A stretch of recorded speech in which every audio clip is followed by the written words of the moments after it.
We went to Cuba to see it before it changed, and instead, it changed us. This remarkable experience gave us a unique perspective on a different part of the world and a different perspective on ourselves. So there is a lot of things that are happening that don't indicate to us that Cuba is moving toward a market economy, that Cuba is moving to a Chinese model, that Cuba is moving toward capitalism. What our perception is that Cuba is muddling through to try to survive, not having social exploitation, but not really changing the system. The main issue of the Cuban economy is the necessity to arrive at a new model for the Cuban economy. In some moment, this model for our economy has not the possibility to be sustainable.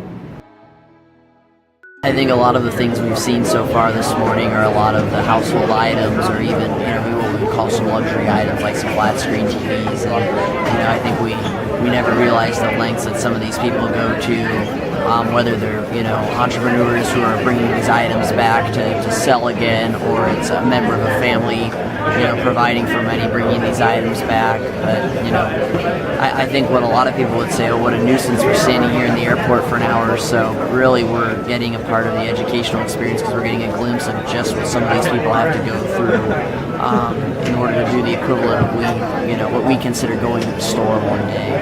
So it's been really eye-opening so far. Well, I'm really excited. We're about to embark on the plane to Havana from Miami. It's really interesting being the first one back, being Cuban American, being the first one back in almost 50 years. So it'll be really incredibly interesting to see that. In addition, we're all really excited. The weather, not really concerning any of us. It's just a light sprinkle. But after all, it's Cuba, so.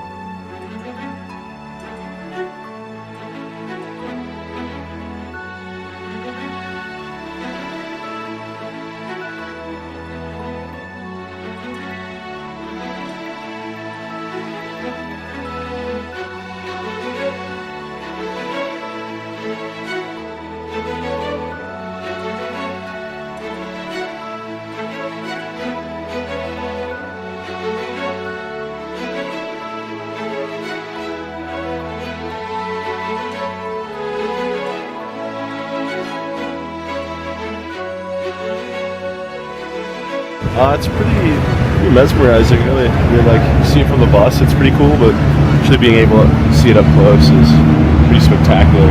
So, really, pictures can't capture it, but it's definitely very cool.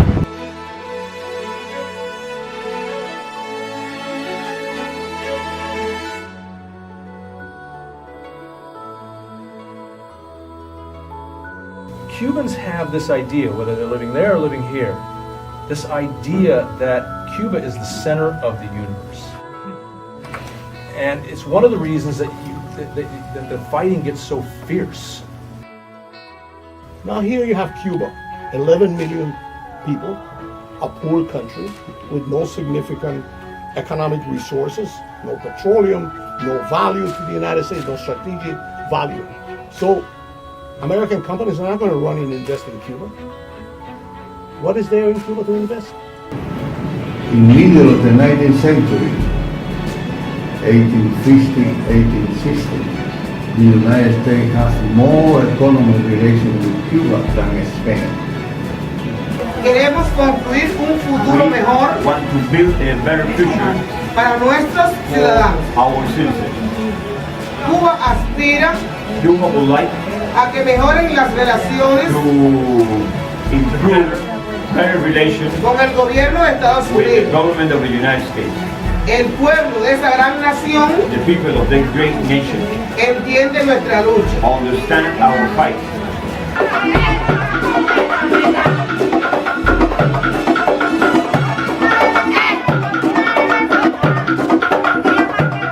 It's something you had to embrace because you're never going to have the opportunity to again. So.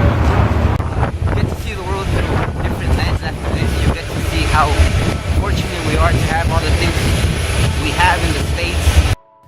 The Cuban people make you realize the human element that is at stake in Cuban-American relations.